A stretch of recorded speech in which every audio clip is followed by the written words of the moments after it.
said, Stephanie, the competition is over as far as I'm concerned. I said, because it was a finale performance. It was, I'm going to win this thing and I'm going to win it tonight in the show. And we haven't even gotten to the lives yet. Right.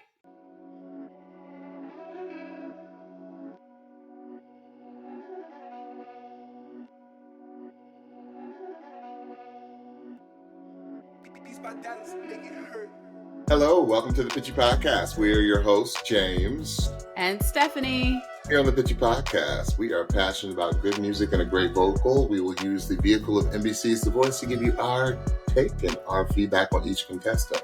Here on the Pitchy Podcast, we'll always keep it 100 with our feedback and our take on each contestant. But what we're never here to do is come for anyone's character and any contestant as a human being, although we may come off a little pitchy.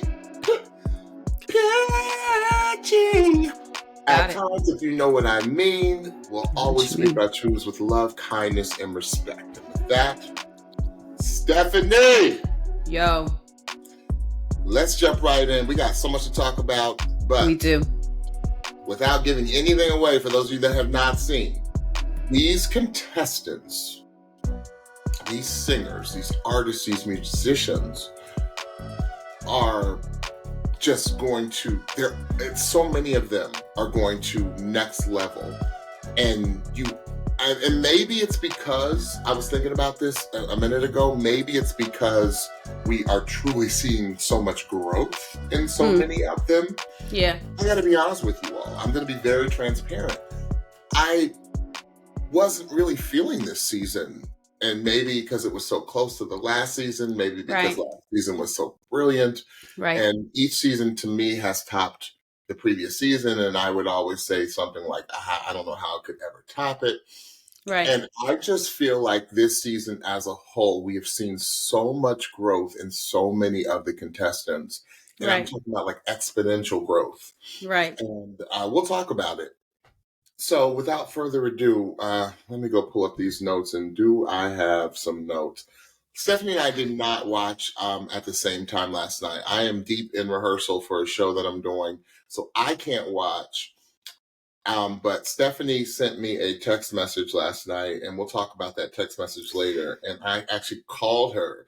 I said, stop it. You can't do that to me. You can't do this to me. Send me these text messages, and I haven't even started the episode yet. And she said, yes, I can. And I need support. I need support. I need support. Like, I need you to watch this show with me. But yeah, so let's jump right in. All right, let's jump in. Josh singing. I had never heard this song. I love it. Me neither. Yeah. He threw it back with some Doobie Brothers. What did he sing? Yes, he did. He sang Black Water from the Doobie Brothers, and he is from Team Reba. Josh, sir, Deacon, brother, pastor, bishop. Yep. You got that oil on your voice. Straight oil. I said, the thing I like about Josh, I said he's got this very southern country, southern rock sound. He did something like in the actual performance, and the lyric was rolling on down just the same. And he said, same. And he slowed that vibrato down. Yes, he did. Said, boy, I said, that was fire, Josh. Yes, it was. That was a nice run, too. And I wrote, because I ain't got no worries. I said, there was a section, Josh, where you said, well, and the lyric was, because I ain't got no worries. I said, it was almost like a genre shift in the middle of the song. Right. Out of nowhere, you became like easy listening rock, like a Billy Joel type. I was like, what? What's happening? What? I was like, dude, aren't you like you country? Like, where did that come from? Right. I'm like, it was just crazy. I said, dude, you can sing anything. So when I heard that, I said, okay, well, what I think, Stephanie, you remember the show So You Think You Can Dance? Of course. Of course, because you make references to it about, Yes. certain, dancing all the way through. Yes. You know what I loved about that show is you had to be able to dance every style. Every style. Every Yes. style. So I want, and this is, I know because of fan base and things like that, I want to have, you know what, we need to come up with a show, Yeah. Stephanie. This is an idea. It just popped in my head. We need to come up with it. And Josh, you inspired this. Come up with a show like you need to be able to sing any genre that somebody throws at you. So you think you can sing? You think you can sing? No. So you think you can sing? So you think you can sing? Sang. S-A-N-G. So you think you can sing? Yes. And that to me, Josh, is so special about your voice. I said, he can sing anything. And then he had that growl, like he does this growl thing. I said, come on, growl in that throat. Yes. I said, and then he let it go at the end. He sure did. Like he just opened up, like the voice just opened up. I said, Anthony Ramos gave the best note for him. He said, take your hat off. I need to see your eyes. I said, it was a game changer. It really was. We have seen previous contestants do that whole mysterious country thing. Yes. And it works. But I think to Anthony's point, you do need to connect. Mm-hmm. I don't think Josh had a problem with connecting with his hat on or with it off, but it made next level. Right. Because we saw that Josh in the B-reels, right? Yeah. But then when Josh was on stage, he had that, brimmed hat, kind of casting a shadow over his eyes. Right. And I thought that was fantastic. That was a great note, and I'm glad he took it. Yes. Awesome way to start the show. Stephanie? Yes.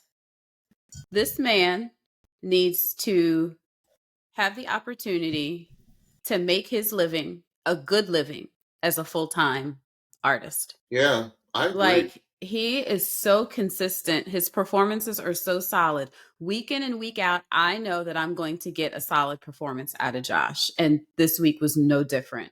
Again, we don't want to use solid as like run of the mill, right? Like tried and true. Like it was solidly outstanding. He is solidly outstanding to the point where I would spend my money. Okay. I would spend my money to go see his live show because I know that I would get an outstanding performance live. Okay. Yeah.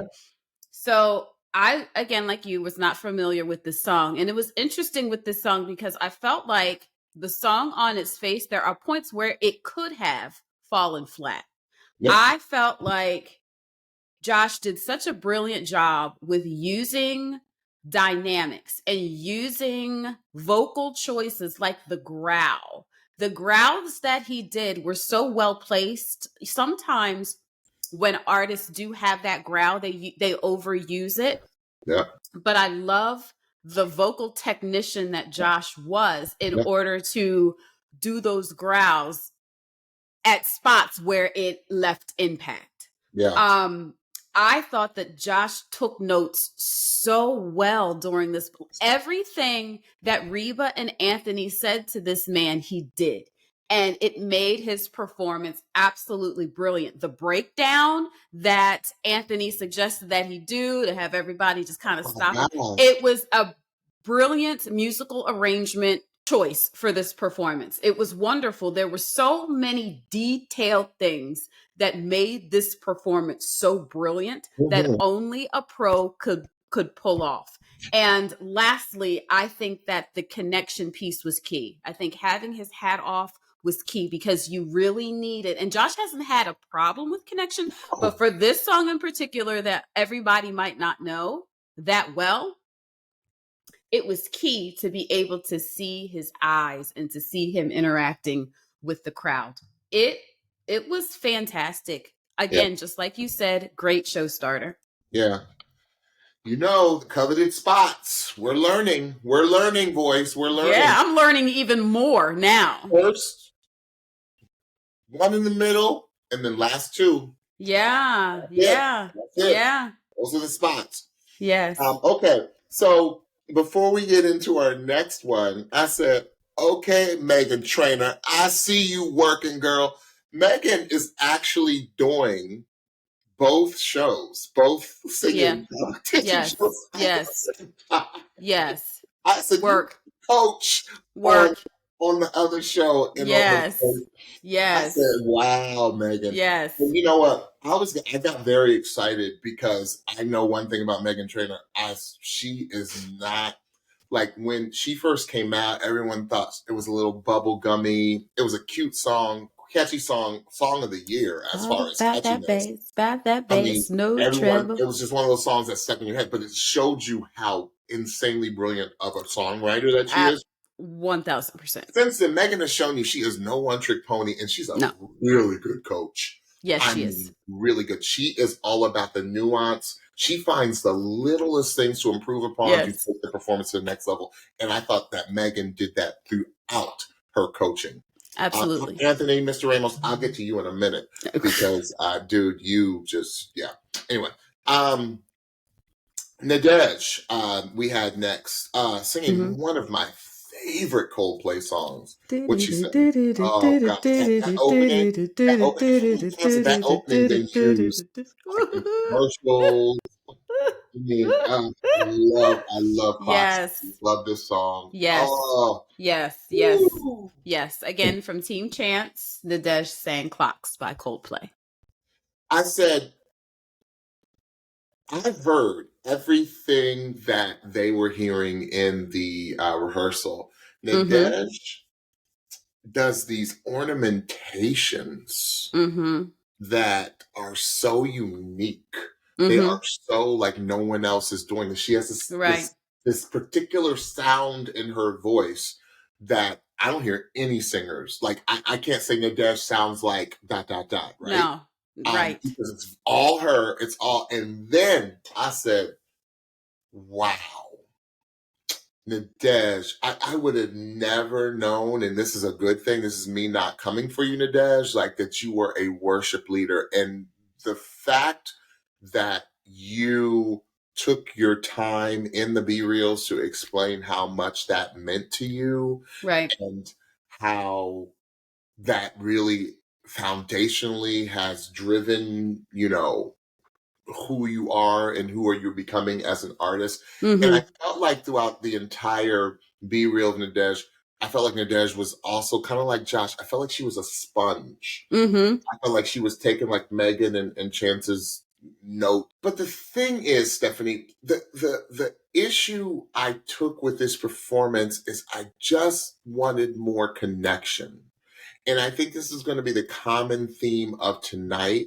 I felt Nadége sang it beautifully.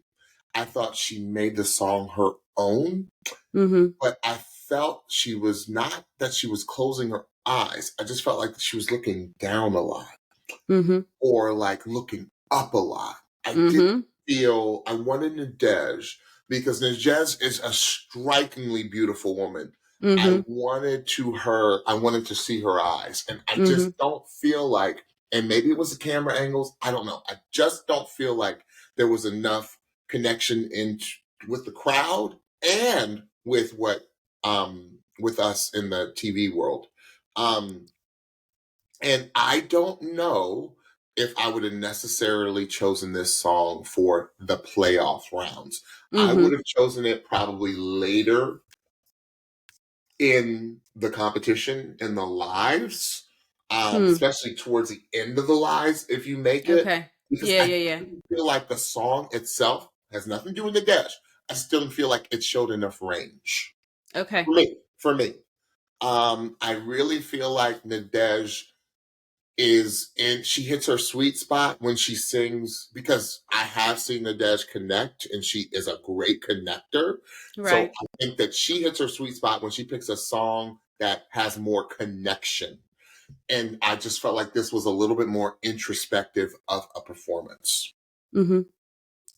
So I think Nadége is one of the more interesting artists of this season because I see her as very much an artist. feels like everything that comes out of her mouth is very intentional, and all the notes are placed, and not placed like rigidly, like she's like a jazz singer Yeah, almost. Like yeah, she's got that jazzy kind of fluid, like let's play with the melody kind of yeah, voice, where you never know like what the next line is going to sound like, but it's always going to sound like, wow, that was a cool musical choice, right? yes, So yes. she does that very frequently throughout her performances. And I love the note that the coaches gave her, which was to give us, and it's a note that you often give too. I think Megan gave this note: give them some melody, right? So that we are familiar with the song, Okay. and then play at the end. And I think that she actually did a really good job of doing that.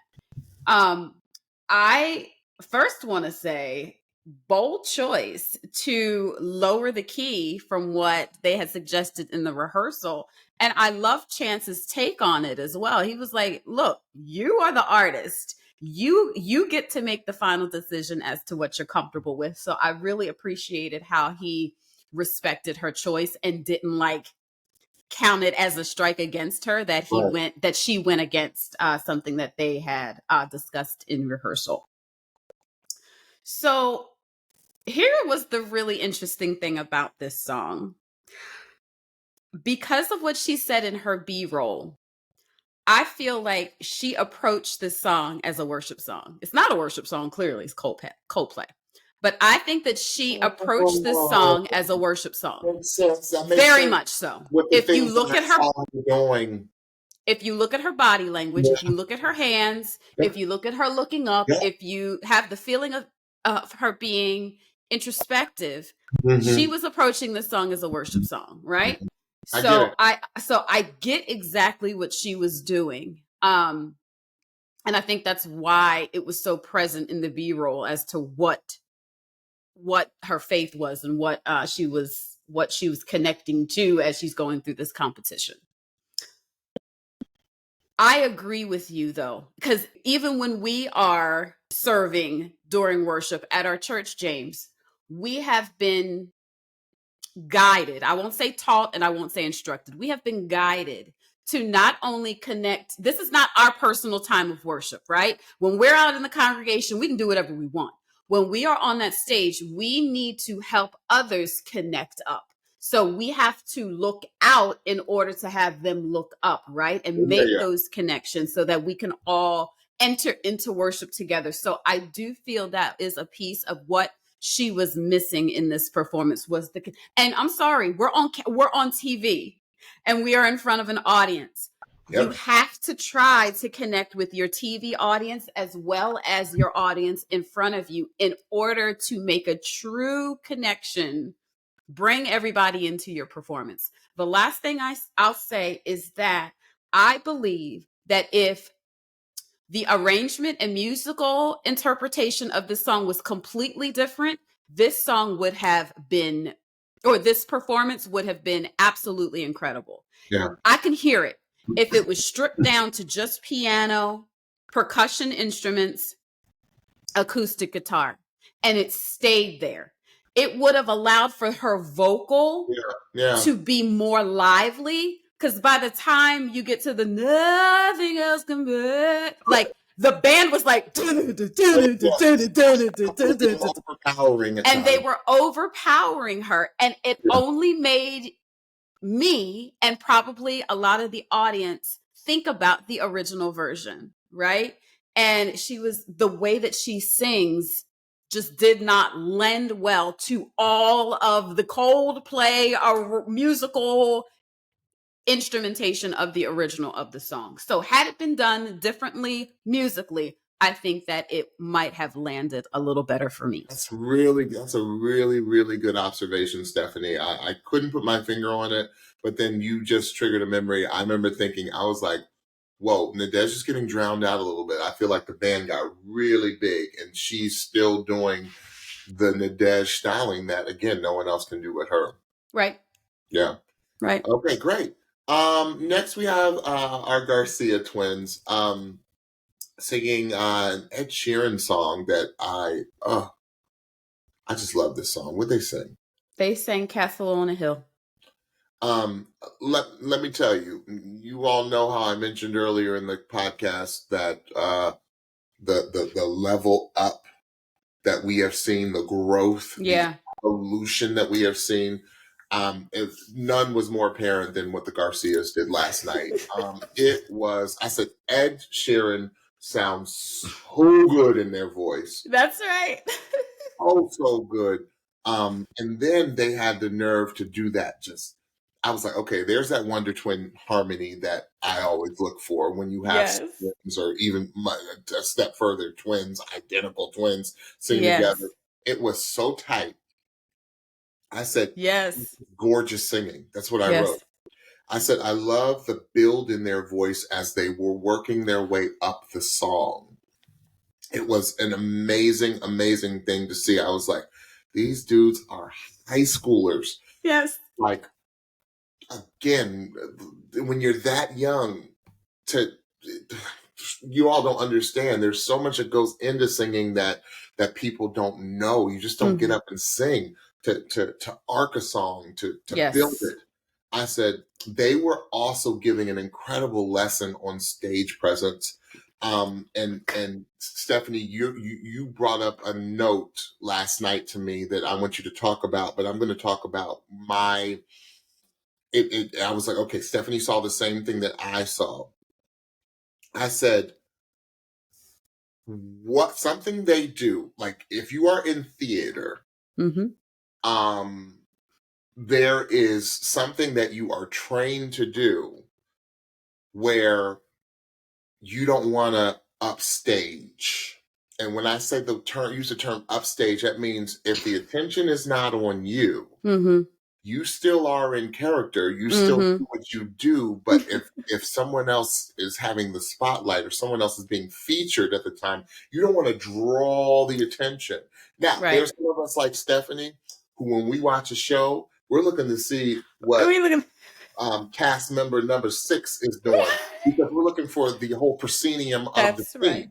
But the thing that they did, the Garcias did, I felt like that they were always aware of the vicinity of each other. There were even times where one of them was looking at each other to make sure that they were always lined up right where they needed to be. And I said, that is pro work.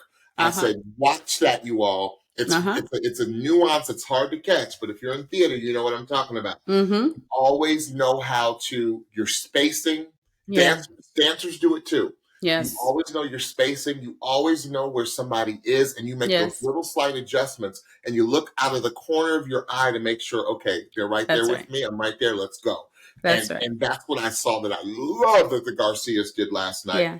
I said, their voices are so pretty. I said, such gorgeous tones.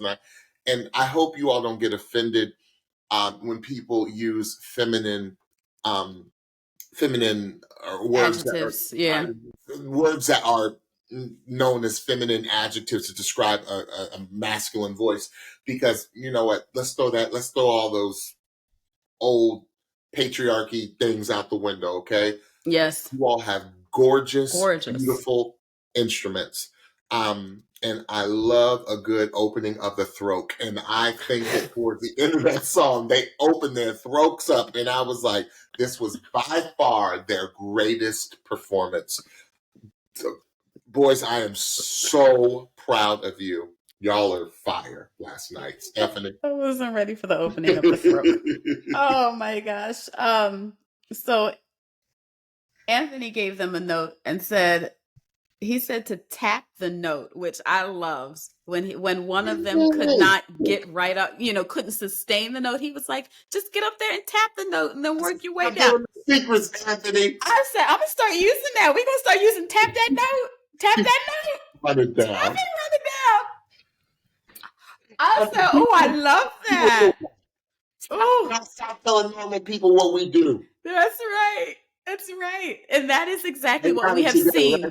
I got it. Right. We have seen so many artists on that show do just that. And we applaud them because it's like, you know what you have, you know what you're working with, and you know how to fix what you need to fix in order to give a good performance. I love that. Secrets.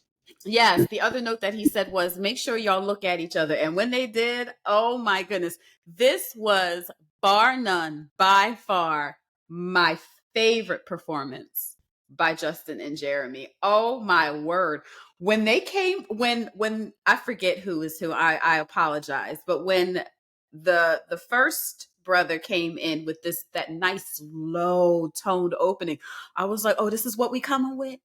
Not with the feeling, not with the emotion, not with the whisper. Oh my goodness, they were selling feelings and I was buying. Like I was buying up all the emotions that they were selling in this performance. It Yeah. was It was a absolutely moment. It was incredible. very touching. It really, really, really was. Okay, this is what literally sent me, and this is what led me to my comment about it almost feeling theatery, which Mhm. is not a negative thing. No. So the first line of the chorus, I believe, is "I'm on my way." And don't you know, them brothers moved to the left side of the stage as they were like together. I'm on my way. They had not moved like that Yeah. on stage Yeah. before. I'm like, y'all giving me Broadway? Y'all Yeah. giving me what an Ed Sheeran led production would look like? Like he should think about this because it was absolute, just their interactions, the way that they were. Fox musical. Like the way that they were interacting with the crowd, with each other, and then moved to the other side of the stage and was it.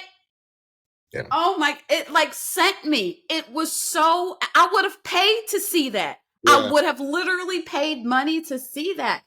And let me also say, did you notice how much they were bouncing up and down? Did the vocal suffer? No, it didn't. I was like, yeah, what? Growth. Come on, growth. Come on, growth. It was absolutely outstanding. I was so happy about this performance. I was so hyped. I was like, Garcia, yes. It was excellent. It was excellent. Yeah. Good job, gentlemen. Good job. It was so good. I said, okay. I said the Garcias do need to be on this show. Yes, they do. They're not really good high schoolers. No, they're pros. They're pros. Yes. Performance. Yeah. Yes. Awesome job, boys. Okay. Next, Kyle. Woo! Kyle. Schuesler, correct? Did I pronounce it correct? Schuesler. Yes. Kyle Schuesler, our California dude. I said Zach Bryan was the song. What was it? Because I've never heard the song before. Oh, I have. I feel like they've sang it on the show before. It's called Something in the Orange. Yeah. So I'm glad I never heard it because Kyle, as far as I'm concerned, like that's your song. No, I haven't heard Zach Bryan sing it. But if I would have, you would have never, I'd have been like, oh no, this dude Kyle Schuesler has this new hit.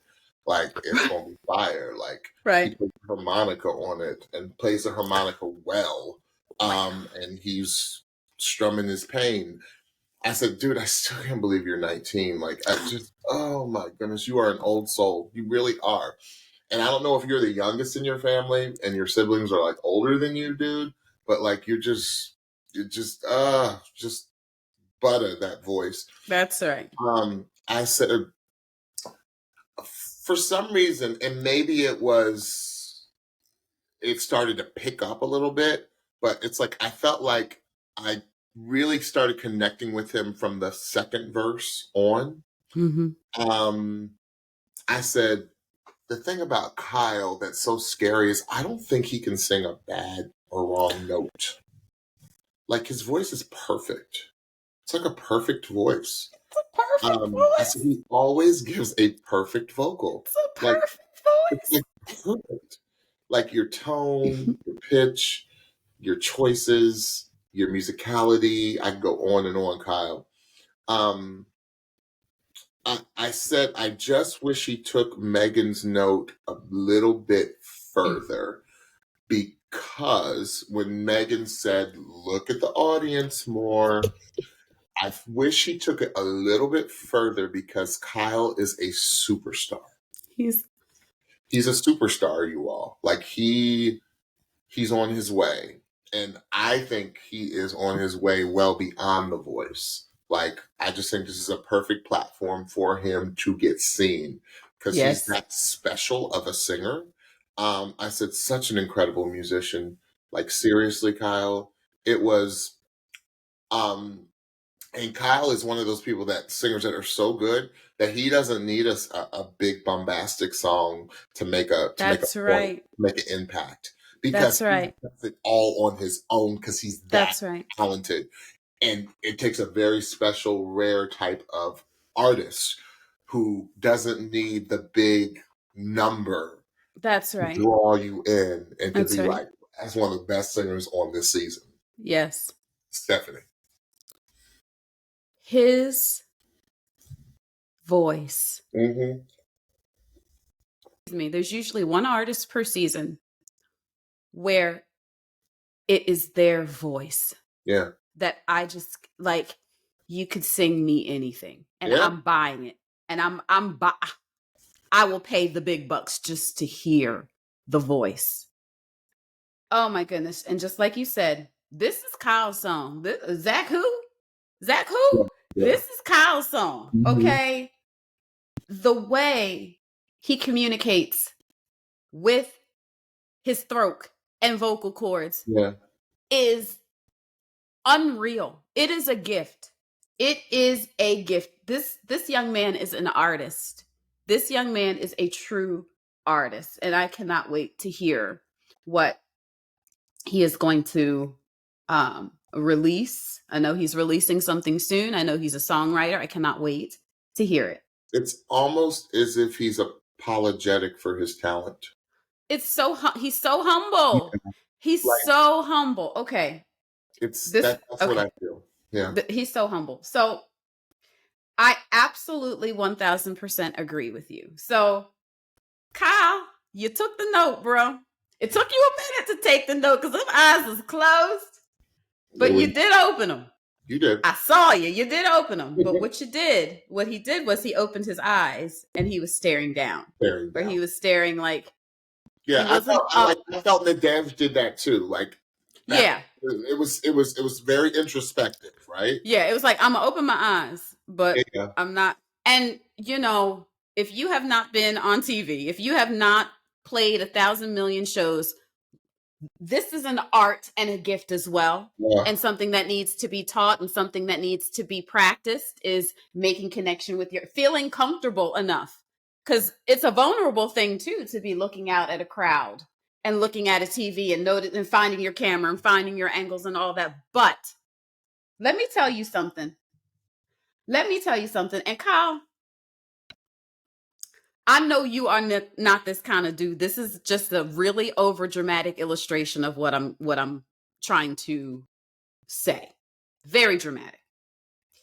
Had Kyle sang this song with his eyes wide open, looking at the crowd, looking at the camera, Kyle could have left that stage, walked in the audience, and gotten any chick he wanted to.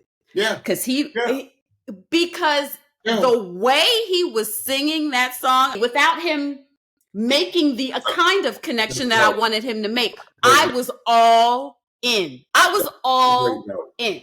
He is a superstar. He is a superstar. So my ask is just get you some reps on a stage. Mm-hmm. Get you comfortable with looking at your audience and connecting this way. Because if you do that, the sky ain't even the sky the limit. Mm-hmm. It's limitless for you, Kyle. It really is. Seriously. It's a once in a lifetime talent that this young man has. And it's so humble, it's so understated, it's so no tricks, it's so nuanced, it's so perfect. I love it so much. That's why I so much. You give a perfect vocal, Kyle. Yes. Awesome job, dude. Like, awesome. And also that you stay true to you. Yes. You can't. How can you argue that? Really? That's right. It's true to him. That's right. All right. Okay, next we have Jackie Romeo. You know what, Jackie? Thank you for sending a Brandy Carlisle song. Brandy Carlisle is like one of my now favorite singers Yeah. because you can't sleep on a Brandy Carlisle song because Brandy's got vocals That's right. and Jackie's got vocals. So Yes. of course. This was called. I'd never heard this song though. What was it, Stephanie? It was called The Story. The Story. And anyone this season is a storyteller. It's Jackie. Yes. I said, how dare you? How dare you go from Rihanna last week to Brandy Carlisle? How dare you? How dare you throw every genre at us? Yes, right. I said, the thing I love about Jackie, and I told Stephanie this last night, I said, Jackie's voice is not of this world. Mm. It is so good that it sounds produced. Yeah. Jackie's voice is contrived in the studio. The sound mixers do some things, but no, that's her voice. Yes. I said, I agree with Mr. Ramos. He said she is a 1 in a million voice. Yeah. He said that. And from Yeah. Anthony Ramos, are you kidding me? 1 in a million voice? Jackie. Yeah. Sis. I said, her voice is so good. It's crazy. It's so good. I said, Jackie truly paints the picture with her voice. She does. Everything. Like, I probably only one other artist since we started doing this where I would make the comment of I feel transported, and that was Kim Cruz. I said Kim Cruz sang I felt transported to just another time, another place, another decade. Yes. And Jackie, your voice when you're telling it, when you're such a good storyteller, I feel transported right into that story. Right. And the connection that you made with your mother and how your mother sacrificed the ultimate, like packing her wedding ring. Are you kidding me? Right. Like the things that your mother did, I saw it all. It all. It got me very emotional because I saw everything happening as she sang that song. The special, in my opinion, anointing on her voice. She just it transported. That's right. It was so good. She's so good. One of my favorite singers. And Stephanie will tell you, like, I sing Jackie's praises. Said, Jackie, if your ears are burning, I talk about you all the time. All the time. Stephanie will tell you, I talk about you all the time. I'm like, all the time. She's my favorite. She's my favorite. She's my favorite. I love it. I love it. I love it. Yeah. Stephanie. Yeah. Had I not known and had they not said that this was a Brandy Carlisle song, this was a Jackie original. The way that she interpreted the song, she told the story. She made it her own. She made the song cry, like I like to say. It was such a passionate performance. It was a victorious performance. Like, I felt like just what Anthony said, like, you celebrate your mom on that stage. And I felt like that is exactly what Jackie did. This was her song. Like, I love some of the melodic changes she made that I think that she made. I don't know this song super well, but I felt like there were some melodic things that she was doing to the song. And I had to disagree with Dan of Dan and Shay. He said something about, James disagrees too. He said something about like her in her lower register. I guess he was trying to say that he felt like those notes weren't as supported and that she needed to work on her breath control. I think that what she was doing was making melodic changes during that low section that was different from the original, and he just didn't get that. Because nothing sounded flat or sharp. It just sounded like she was doing some different things vocally to make the song more her own. Reba correct it. You heard Reba. Yes. Reba did. I believe John did too. He said that he really likes her lows too. So everybody was like, nah, you was wrong, bro. You was wrong, nah. I love all of her performances, and this one is no different. It was beautiful. It was beautiful. Gorgeous singing. Always, Jackie. Always. Okay, so next was our leak. And I purposely did not listen to it until last night. Oh, So I really? did not have time to marinate over this one. Oh, I wow. wanted Okay. to take a leak because this was our last leak, right? No more leaks. Yes. Yes. No I more wanted leaks. to take a Oh, no. leak. I know we love our leaks. I wanted to take a Yes. leak where I purposely did not listen to it until because we always know that the leaks in all cases they get moved on Yes. Yeah. to the next round. So Spoiler. Spoiler. did not want to listen to this one. Mm-hmm. So we had Serenity, our Mm-hmm. baby of the group, Yes. our teenager Yes. of the group, sing a Selena Gomez song that I Mm-hmm. did not know, but I love. Oh, you don't know this song? Oh, Oh, this is I the need my joint. 14-year-old to tell me about this one because I was This is like, the joint. I like this song. Yeah. so what was the song, Steph? It was Lose You to Love Me. Lose You to Love Me, right? And Selena Gomez. Mm-hmm. Serenity. Girl, you lit that stage on fire. You lit that stage on fire with your stage presence alone. I said, okay, it's going to be that type of competition tonight. I said, you look, you got a lot of you got a little Maddi Jane in you, sis. Yes, she We'll does. get No, there. We'll get there absolutely. later. But I said, oh, it's going to be that type of show tonight. I said, okay, Serenity. I said, I'm loving her stage presence. I'm loving the looks Mm-hmm. that she was Mm-hmm. giving, even in the rehearsal. It was really, really pro stuff that she was doing. I said, wow, this Mm-hmm. teenager, I said, she knows how to perform. I said, Mm-hmm. Serenity, the thing that Serenity is going, why she's going to go far in this competition. Number one, they love young singers. And Right. number two, Serenity has a today sound. Yes. He has Yes. very Duff Cameron, Olivia Rodrigo, like all those singers that are like the top of the echelon of singing Right. today, Selena Gomez, um, sound. Yeah. Not same type of sound, but that whole Billie Eilish, like it's a very today sound. Mm-hmm. And that's Mm-hmm. why she's going to go very far in this competition. It's Yeah. what's playing on the radio today, is what I wrote. Right. I think this was a wonderful song choice. This goes Serenity. If you chose a song or whoever chose a song for you, I said song choice is key. Stephanie and I talk about it all the time, and I thought this was Yeah. a spectacular song choice for her. I Mm-hmm. also think it's a great competition song. It is. I said, and she looks like a star up there. Yes, she does. I Yes, said, she does. tell the story, girl. That little attitude part in the middle where you said like it was easy, like you just like the attitude. I was like, come on. People were like, oh my goodness. I said, who hurt you, girl? I think that's a note a couple of them gave to her. Yes.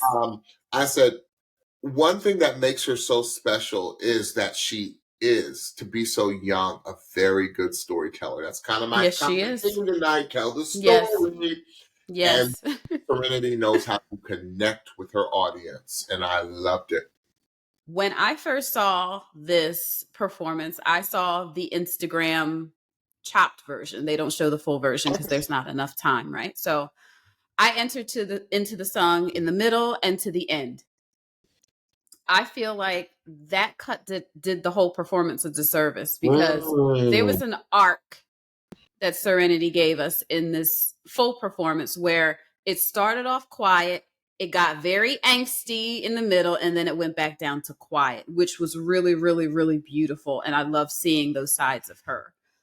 So watching the full performance gave me a little bit of a different perspective, as different than what just the Instagram cutoff version was. Her voice is just incredible. And that's point blank, period. Not having to do with age, not having to do with experience. Her voice is it's just a beautiful, beautiful instrument. Nobody on this show, and a lot do, nobody sells emotion like Miss Serenity. Like No. it's really stunning. And the thing that I will stick to, though, as far as what I said on Instagram and what I'm going to say today, is that I do want to see her sing something a little less angsty. Yeah. Every performance this young lady has sang, somebody is asking her who hurt her. Everyone, from blinds to playoffs, somebody is saying who hurt you The to be winning able to come. combination. Winning Yeah, combination for to be her. able. Really. It is. But I just want to see her do a different emotion because I think that she can bring all of the emotions. They don't all have to be anger, hurt, and despair, Right. and heartbreak. I want to see her bring joy and happiness. Maybe if when we see her later, she might bring some of that. But I understand why they give her these song choices because nobody does them like her. Nobody does them like her. But like I said, I love seeing the softer whisper at the beginning of the song and at the end. I thought she delivered that wonderful. She sings with conviction. And that's why everybody thinks that she's been through 36 heartbreaks, 3 divorces, and got 6 kids. It's because she sings these... It hasn't even graduated from high school. It's not even graduated from high school, but she sings these songs with such conviction that you believe that she has been hurt this deeply, and that the only way that she can convey these songs is to have been hurt this deeply. It's really, we're all believers. We are. Like it's a gift to be able to convey a song and deliver the way that she does. So, bravo. Right. But don't come with no Sunshine Anderson next week. Don't come before. Did it all before. Look that up. Because at least it's a little upbeat. It might fool you into thinking that it's a happy song. But your lies ain't working now. Look who's hurting. I actually want to hear her say, I had to shut you down. Serenity, just to give you some context, it's an early 2000s R&B hit because they say that you're R&B pop. It's an early 2000s R&B hit. So if you came with some, so look it up. Sunshine Anderson, heard it all before. One of mine and Stephanie's favorite songs, like of all time. Oh my goodness, I want to see that. It's a Who Hurt You song. Okay, yeah, it is, but it's upbeat, so it tricks you into thinking that it's happy. But it's attitude. And because that little attitude you gave in the middle of the song, I said, okay. Can you hear some Serenity singing, baby this, baby that? Because you're a little, and now I think about it, no. 5 years, Serenity, because you're a little young to sing this. I don't know. She's been singing all these other heartbreak songs, so. No, I know. I had to shut you down. But there's a couple of lyrics. She can't say tapping my shoulder, she can't say that. Oh, that's true. She can't say no. All right, Serenity, awesome job, sis. Awesome job, baby girl. All right, Stephanie, who do we have next? So next up was from Team Reba. We had Elle Rodgers, and she sang All I Know So Far by Pink. First of all, you better represent Baltimore, Elle. Hey! We might know a lot of the same people. I don't know, because now I found out you're a theater girl. Okay, first of all, Pink, or second of all, Pink. Pink. Girl. Like, people don't come on these shows singing Pink. Because they shouldn't. They shouldn't. I was they like, what did I write? I said, what a voice. I said, she is our tsunami vocal of the season. Like, she's just got that voice that will mow you over. Right. I said, but the control that you have, young lady, is just incredible. I love the opening that she did. It's so hard. And it's so interesting because I was looking for rangy during the performance, but I thought she handled it real well because I didn't hear a problem with the range, right? Because I was like, when somebody brings attention to it in the rehearsal, I'm like, okay, well, what is she talking about? One small thing, because I'm not as familiar with this song, Stephanie, I lost some of the enunciation.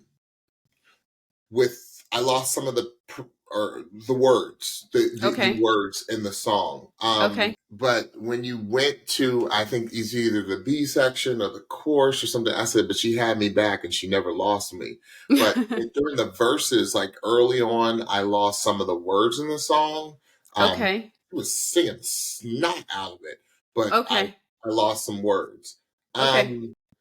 One of my favorite things, and I could tell that Elle has had training in this. I love, and we're going to talk about this a little bit more with another artist, but I love that Elle switches between her head voice and her chest voice because she has, like I said, a tsunami of a full voice, Yes, but she she does. makes choices to lighten it up Right. that is to me very effective. Yes. I said you superbly, Elle, you superbly have a superbly developed mix. And when I say mix, you all, I'm talking about a little mixture between her hootie, her head voice, and her chest voice. Like it's a beautiful mix. Yes. I said, it's second to none. It's second to Right. none. And that to me goes in with just the whole delivery of your performance. You are an Mm-hmm. undeniable voice this season. Mm-hmm. Um, I love, I thought you looked regal. Oh, queen. Like, I just was like, royalty, Queen. right? Yes. Right. Yes. Because if you were the queen, somebody else was the king. Because Uh-oh. there were two people that just looked regal, and you were one of the people that looked Yes. so regal tonight. I felt that you are another one, and there's a couple of people this season that grab me by the collar and make me Mm-hmm. want to hear more from you because you're that exciting of a Right. singer and you have that exciting of a voice. I need more Elle in my life. I That's do. I right. need more Elle in my life. Elle, I got to catch your show. We got to catch your show because if this is what you're doing on this show, which to Woo. me is very restrictive, I Yes. want to see just the whole artistic Elle movement that you bring. I'm Yes. excited that you are local to me and Stephanie. Yes. 'Cause I can't wait to meet you because you are an Yes. artist to the 10th degree. Stephanie? Yes. Yes. So right out the gate, it was like, this is the voice, right? Let me show all of this throat straight out the gate with minimal instrumentation behind her. It was only just the guitar, I believe. And I was just like, this is how you show this. You want to go to the lives? Yeah. This is how you try to get Take yourself it. to the Take it. lives, right? You take it. You take it. I Take it. loved it. Um, there was a line in the song, something about something crack, let the something crack and let the light in. And every time she did the crack, she did this growl cracky thing with her voice. Yeah. I Yeah. thought that was really, really creative. um the communication of it all, I love how she performs because it's so authentic. She ain't up there doing too much, but she'll do things with her fingers. Like there was one point where she was like pointing to everybody, or she'll hold on to the mic stand and just, throw her head back. And it just, it's so slight, but it's so and understated, but it's enough because her voice is doing all the work, and all she has to do is do the slight movements to really perform and communicate the song, and she does that so well. I I just think also though, to that point, Stephanie, I just think she has such a striking look. Like Yeah, you have to watch her. Like that's right. she's just you are a very striking woman, Elle, like Yes, in the best way. Like yes, I can't keep my eyes off of you because you are giving us face. yes. And not just who you are, what you look like as a person, like you're giving us face in the performance. Yeah, it's like her eyes are communicating with Yeah. us in a really, really powerful way. I loved the vulnerability she showed in this performance, but also the power and the strength. I thought that this was an excellent, excellent song choice for her. I think it allowed us to see all parts of her voice and to hear her sing a song that is of really high difficulty. I thought that was really, really great.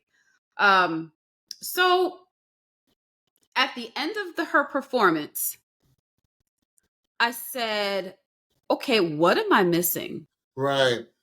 Because from where I sat and from my good ears, this performance was everything, Yeah, it's right? one of the tops of the night. Yeah. That's what I thought. She stopped singing. Like when she was finished her performance, Reba was standing, but Reba was the only one standing. And I was so puzzled. And even in the coach's comments of what they were saying to her, you could tell that it was either edited, because this is a TV show, y'all.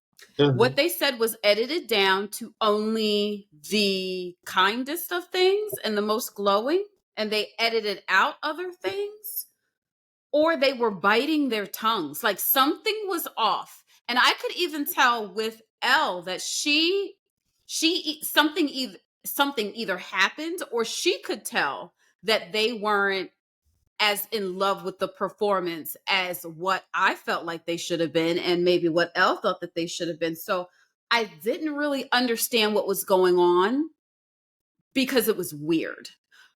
Like I just said, I thought that she gave an incredible performance. Riveting. So I don't know what it was. Here's my thought. And it doesn't make sense for the moment, but it makes sense for the end. Maybe because this is a TV show,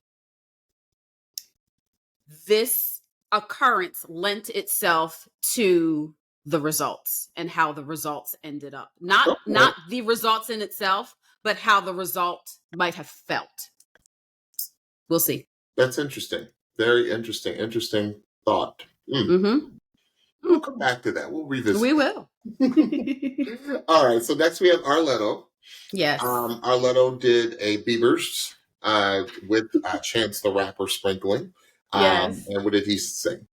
He sang "Holy, Holy, Holy, Holy, Holy." Not that kind.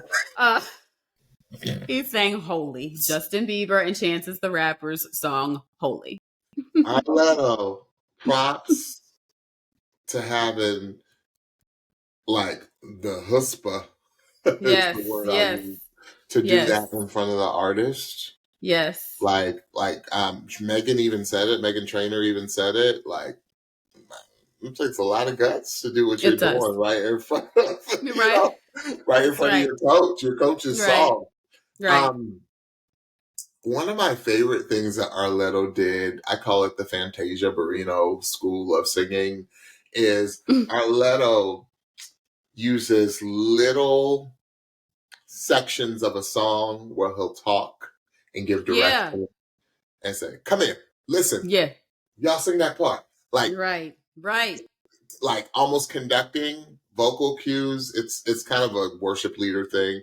I'm not sure if you've ever done that, but it happens a lot in the Black African American church. They talk. Yes.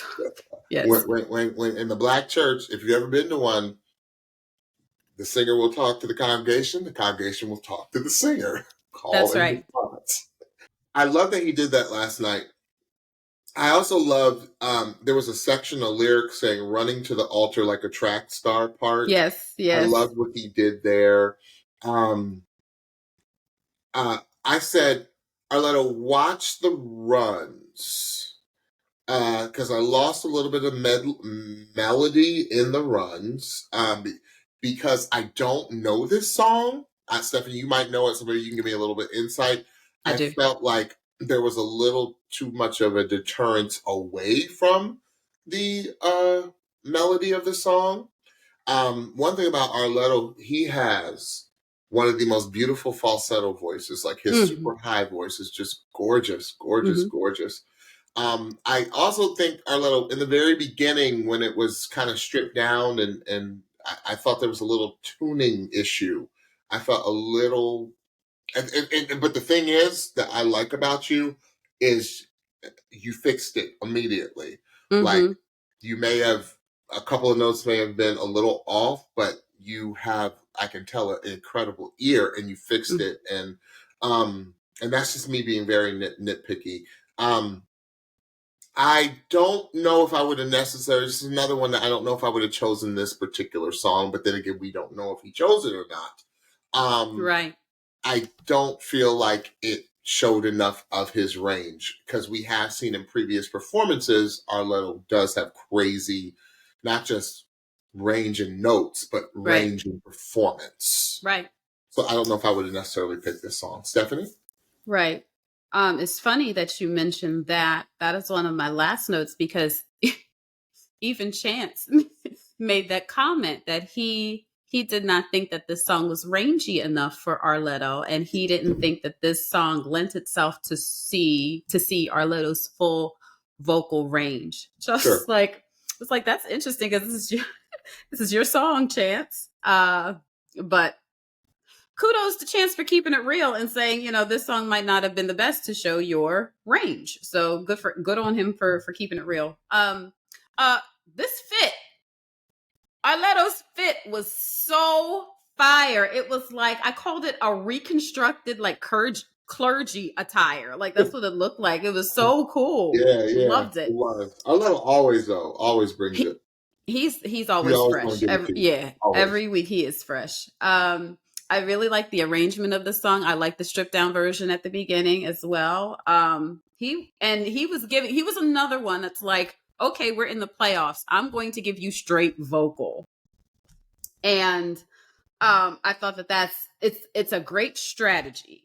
I think that Arletto is another one of our singers, kind of like Nadége, who is very artistic in their melodic choices to songs. They always gonna give us some different melody within the song. And yes, James, he did deviate from the melody of the song quite a bit. Not in a distracting way. I love the creativity of it, and it did not fully take me away from the song. It didn't make me miss the original. Mm-hmm. I just think that everything was not executed precisely consistently. Got it. That's fair. And I feel like with some of us, like me, if I'm going to do runs within a song, I am not comfortable to do them spontaneously. It has to be something that I practice and practice and practice and practice and am comfortable with in order to execute it well. And maybe the same might be for Arletto, because it almost seemed like he was being creative on the spot with some of the runs, and they just didn't land solidly because they were just being conceived right there, and he was kind of trying it out in a way. I think that there was a plan to run in the different spots that he did, but how he did it, it just seemed like he was trying some things on the spot, and they all just did not land as solidly. But I love the creativity of it. Just like you said, like, I love how he was doing kind of like the talking to the crowd and say, sing y'all. And he did it at the perfect time, because if you know the song, then even a little bit, the part that you know is the on God, running to the altar like a track star. Like, you know that part. Mm-hmm. So it was really cool to have him incorporate the audience at that part, at the back end of the performance, and say, come on, sing y'all. I love that. So overall, I enjoyed this performance a lot. I did. Yeah. Mm-hmm. Yeah. Awesome. Okay. We have, I think, 2 more contestants to go. Yes. And like I said at the beginning of our episode, I said, you know, there are coveted spots. Yes. We're starting to observe here at the Pitchy Podcast. We're starting to observe coveted spots. Yes. Opening, 1 or 2 in the middle, and then the last 2 always. The closers. Yeah. The openers and the closers. Look out. Because they are, in my opinion, and Stephanie's opinion, I believe, strategically placed. Yeah.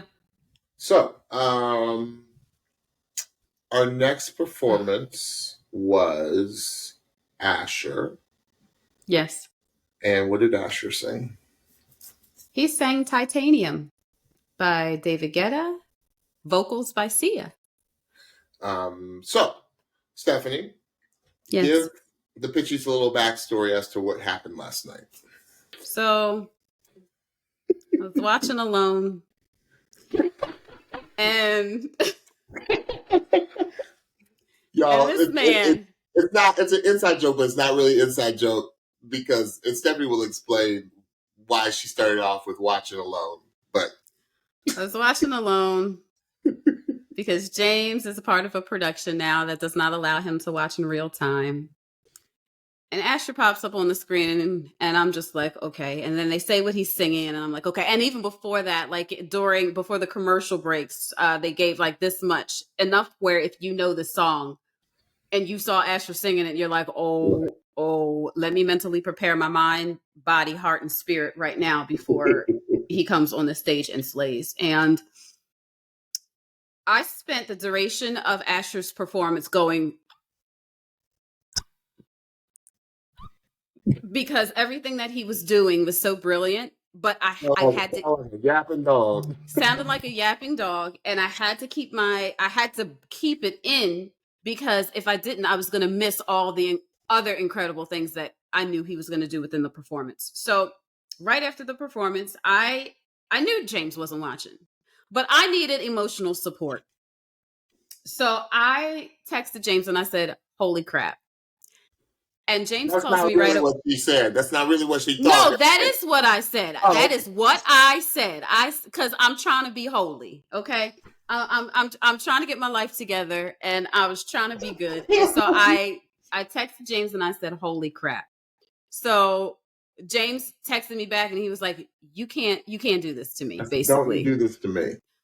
And then he calls me right as I was about to type. I really wanted to say, "Holy sh." So I didn't tell James who it was, but he could gather where in the program I was, since I was watching live. Mm-hmm. So he could gather. So he finally gets there. We have a conversation about it, and I will go into my personal feedback. This was the performance of the night by a mile. Of the season. And as you heard in this very podcast, there were incredible performances prior to this performance. Mm-hmm. This was the performance of the season and the night. Asher, I created a reel and I said, Asher looked like a king and sang like an archangel. It was the perfect. I'm sorry, you're supposed to be speaking first, James, but I'm just going to go ahead. It was the perfect song. Look, performance deserves out of order. You were out of order. You was out of order and all in order at the same time. It was such a perfect song choice. The whole performance was come on choice. His voice was a mix, and James will speak more to this. His voice was basically a mix of all the greats. Mm-hmm. Like that we've ever heard in our lifetime. There were multiple times in this song where I was saying hallelujah. This is not a Jesus song, but the experience that I was having listening to, as James likes to say, Asher's offering, I was having a spiritual experience. And when I re-listened to it again today, by the mid to back end, I just started to weep. Yeah. Because that's where he took me. Didn't I call you crying? This morning, I called you crying.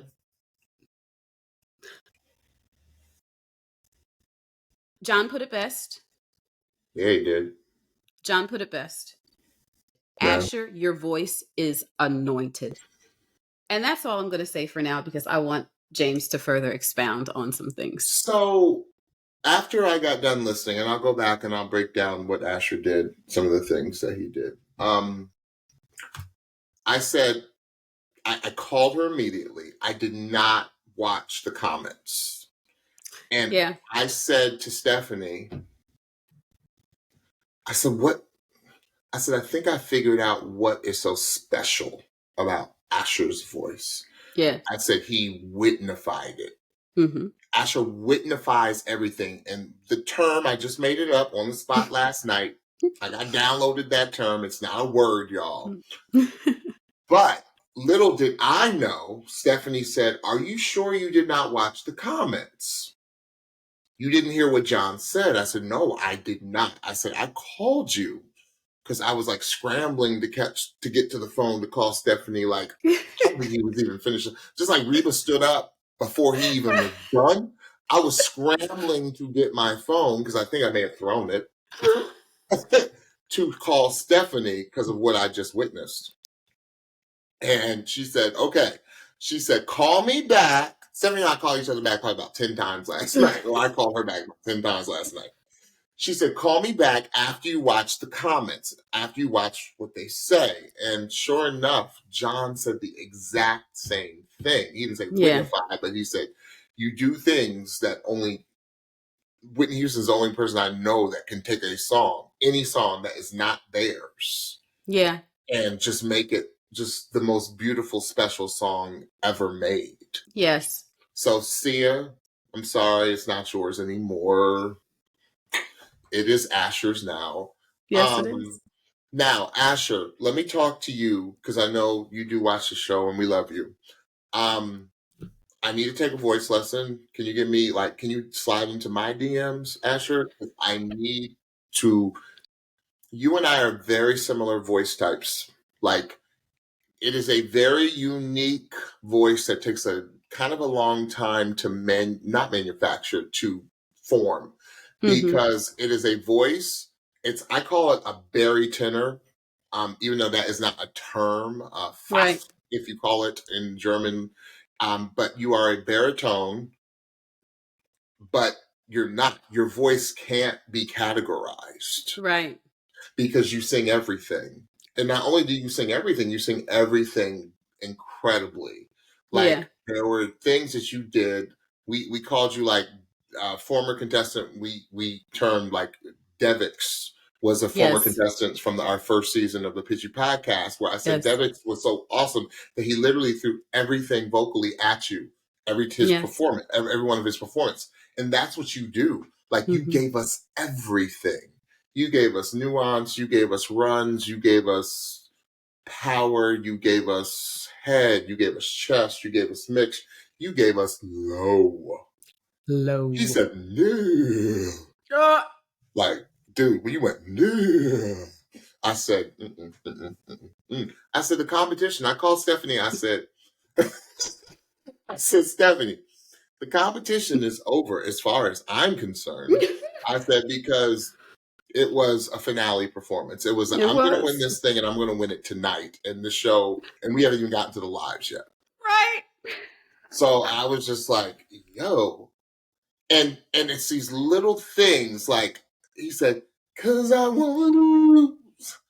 He said, lose. Like the flip. Like that. Right. It's a baritone thing, y'all. Baritones out there, if you're listening, you know what I'm talking about. You do this incredible, it's called a glottal stop in your throat, where it sounds like a click, almost like duh. Right. Duh, Yeah. Duh, like I will lose. All right, Alanis. And then you just went up. I'm sorry, I usually don't sing on the show, y'all, but you got me so excited. You got me so excited to be this voice type.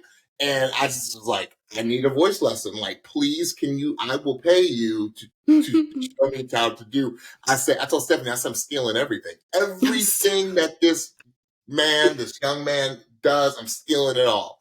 Right. Because I'm like, you singing the perfect keys, like your high F's and G's and your full voice are just like it just slays from the beginning to the end. And Mr. Anthony Ramos, the note that you gave Asher, right, where you said, he's too good. We just need to have Asher and the piano. That's it. And then Reba came in and said, that's awesome, but let me even take it up another notch. Let's do half of it with Asher and minimal instruments. Yeah. And the back half. Yeah. And you know what, Stephanie? I am a sucker for a string. When those strings came in, I said, it's over. The string sent me. I can't even do it, y'all. I can't even do it. There were things that this Asher, it was one of the greatest performances I've ever seen on a singing competition show.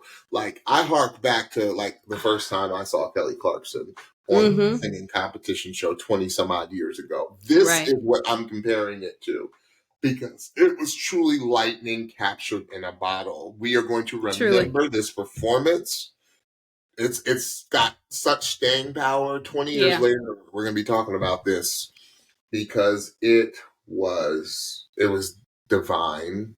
Yeah, it was otherworldly. Truly. Truly. He looked like an angel.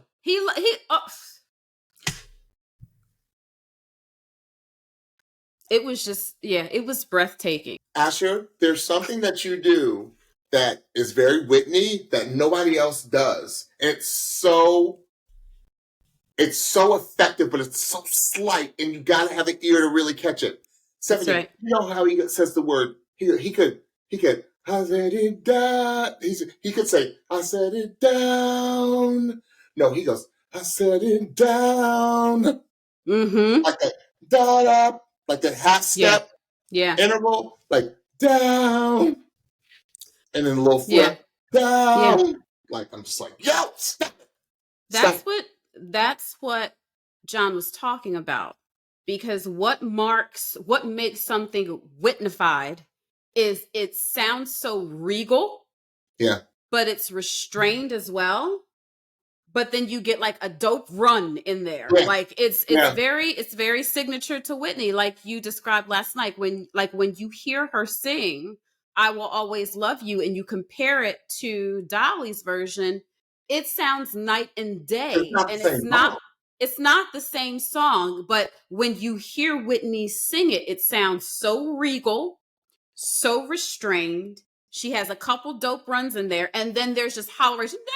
There's just holleration. Yes. What did John say? Like, it's like you will slightly bring us to church. Exactly. Like, you'll hear a run, and it's just like, oh. Did you see the way those? I mean, these are top of the industry singers. Did you see the way they were losing it? Listen, they know what greatness sounds like. You rarely see somebody as mild-mannered as John Legend. John Legend was losing his mind. But that's what I love about this show, is that these coaches are not afraid to expressively show when they hear and audibly show, like with either during the performance or after in their feedback. They are not afraid to give these artists their props when they hear greatness. That's what I love. I get so excited to see them so excited because greatness is greatness is greatness. Whether you are a big name or whether this is your first time this is your first time on a big stage like this, they applaud and appreciate the greatness just like we do. Yeah. Yep. It was one of the top performances I've ever seen on this show. I've ever seen on any show. Absolutely. And super props to whoever did the arrangement of this. Yeah. Because again, to Stephanie's point, like when they rearranged I Will Always Love You, it got rearranged that it didn't sound really anything like the original. Right. And in this, you could hear it. I am titanium. Yeah. You could hear that in the song, but it just still didn't sound like the original. Not at all. And dude, oh gosh, the way you just go through your registers. And then you gave us just like kind of whistle at the end. Like that's when Reba was up and he hadn't even finished. He wasn't even done. Crazy. Slay. All right. So our final performance of the night, my girl, my homegirl. I'm gonna call her. You're my homegirl in my head, Maddi. You really are. I feel like you are BFFs with me and Stephanie. Like I feel like you're our little sis. Like I right. In my head, of course. That's right, in your head. So we had Maddi Jane, and what did she do? She did Stay by Rihanna. You had the nerve. You had the nerve, young lady. The nerve, the audacity. The gall. To come on this show and give us the range more than any other performer that I've seen in recent history of this show. Right. To give the range that you give in performances. That's right. And Stephanie, I said, it's funny. I said, she's just bringing me back to a different time. I said, first of all, she looks to me just like Jennifer Love Hewitt. Oh my gosh, yes. Yes. I said, just the 90s teen star of it all. Yes. I said, but this is what it is. I said, what is it about Maddi Jane? First of all, like, and I may have given this note before. I said, when it's lights, camera, action, it's lights, camera, action. Maddi, even before she walked in there with Chance Megan. and Megan, I said, even when the door was opening, it's like she Showtime. knew where the camera was. Showtime. It's showtime. Well, it's Showtime. It's like, Showtime. I can't even do it. Like, she just was like. She was like, it's Megan Trainor. Oh my goodness. Like, and not in a disrespectful way, but she wasn't like, she was just cute, cool as a cucumber, to the point where Megan was like, wait a minute, she got one nerve in her body. I'm more nervous than her. Like, and I don't want to use terms like ice queen or whatever, because it's confidence. It's just being secure. Pure confidence. It's being secure. And Maddi, we don't know. Some of the most confident looking people, like that's their Sasha Fierce, right? Yes. Like that's their cover to show, I really don't have it all together. Yeah. And it's so crazy because it's so genuine. Absolutely. On a lot of other people, it could look itchy. It could look itchy. It could. Absolutely. It could look just standoffish. Yes. It could look stuck up. Right. Snobbish. But right. No, because it's 100% you. It's 100% real. That's right. I figured out what it is, Stephanie. I said, Maddi should have your birthday, your birth year. I'm not going to say it unless you are comfortable with saying it. I'm going to tell you I'm going to say why Maddi should have Stephanie's birth year.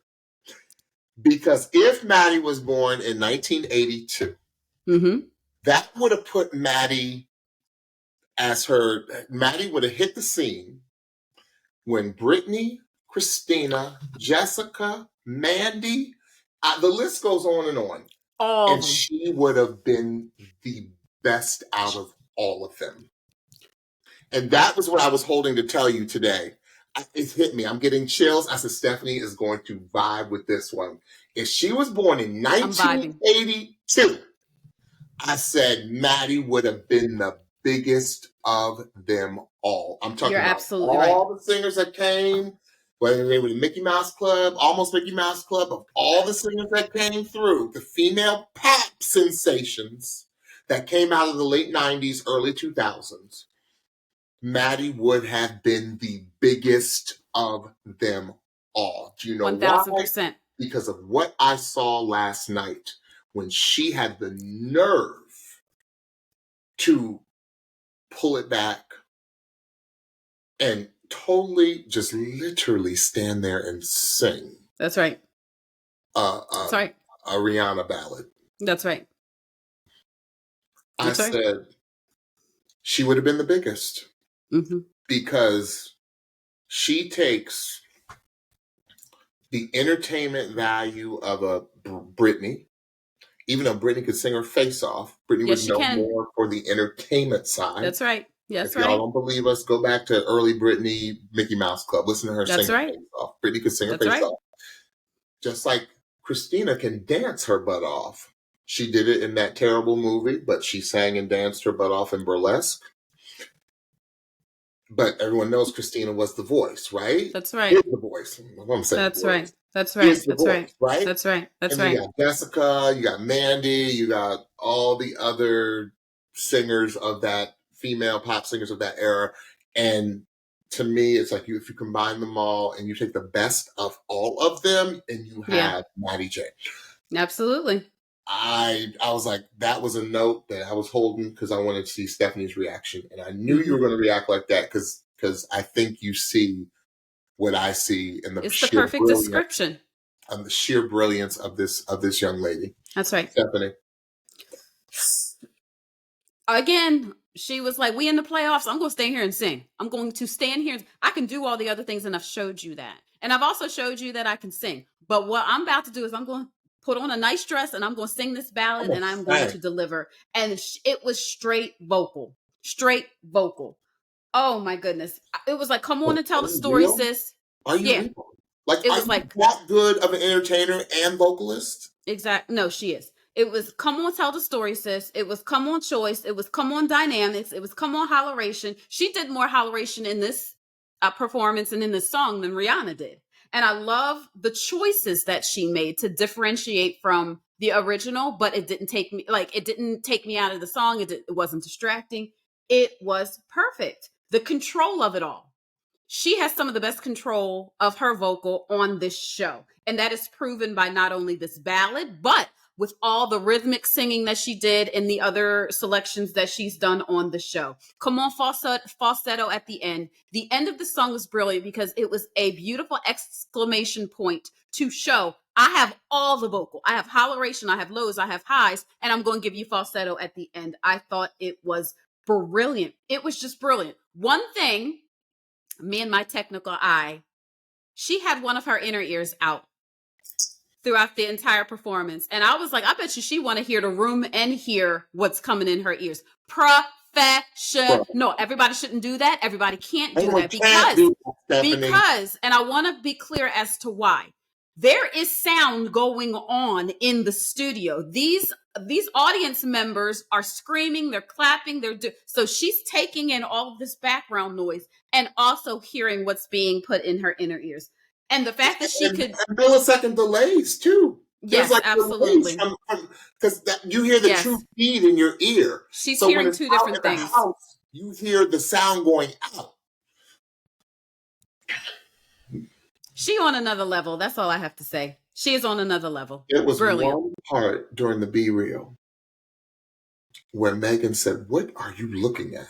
Right. Because she was on then. She was performing then. Megan was like, "This girl is so," and then Maddi like showed you a little bit of her modus operandi, like how she actually constructs. She is a very put together, polished. I want to know where she got her training because it's second to none. Yeah, because she was like, I was hitting my spot. Like you could tell Maddi knows where all of her spots are. She knows where every camera is. She knows every angle. She knows everything. That's right. She's very smart, very, very intelligent, not just singer. She's a brilliant singer that has a nerve to have a brain and has the nerve to be as an intelligent performer as she is singer. Absolutely. Absolutely. Bananas, Maddi Jane. Bananas. Absolutely. All right. So we had a very long show. And we have some business to take care of. Stephanie? All right, let's get to these results. So first up was from Team Chance. So Chance sent the following artists to the lives. We had Serenity, we had Maddi Jane, and we had Nadége. So Chance has an all-female team going into the lives. Next up was from Team Reba. For Team Reba, she chose Asher first. Loved it. Deserved it. Yep. She chose Josh. Not a surprise. And last, she chose Elle. And this was the surprise I was alluding to very quickly because since Elle's feedback what seemed like not as glowing as some of the others, since there seemed to be a little bit of question in some of the coaches' minds, it was very much, it felt like a TV move to have Elle as the last person that Reba announced because Elle was completely shocked because I think that she didn't think she was going through either. She didn't. She didn't. Yeah. So let's see. My heart is broken because some people got sent home. Right. I'm hoping that they're going to throw us some lifeline and ask a couple of people back. I don't think it's going to happen like that. Not for lives, I don't think. I like to see, well, you know who it is, Stephanie. We had RLETTO go home. We had Jackie go home. We had Kyle go home. We had Jeremy and Justin go home. Did I say Kyle? Yeah, we had some really incredible folks. To see Jackie and Kyle go home probably. Yeah, Jackie and Kyle broke my heart the most. Absolutely. I just was like, how? There's too much talent. Too much talent. Absolutely. The lives are going to be a knife fight. Okay. Yes, they are. Yes, they are. To be a bloody knife battle because we got some crazy contenders on every team coming from every angle. Absolutely. Get ready, y'all. Get ready. Yes. All right, so no more leaks. No. We're into the live. So Yes. let's go. Pitchy Podcast is ready. Oh, yeah. Stephanie, tell them what they need to hear. All right, so don't forget to follow and subscribe to the Pitchy Podcast on your favorite podcast platform so you can be the first to know when we drop a new episode. And also check us out on YouTube, search for The Pitchy Podcast and hit that subscribe button so you know when we drop a new video. And last, don't forget to follow us on Instagram and TikTok at The Pitchy Podcast for new episode alerts, episode clips, and so much more. All right, bye everyone. See you next week. All right, bye-bye.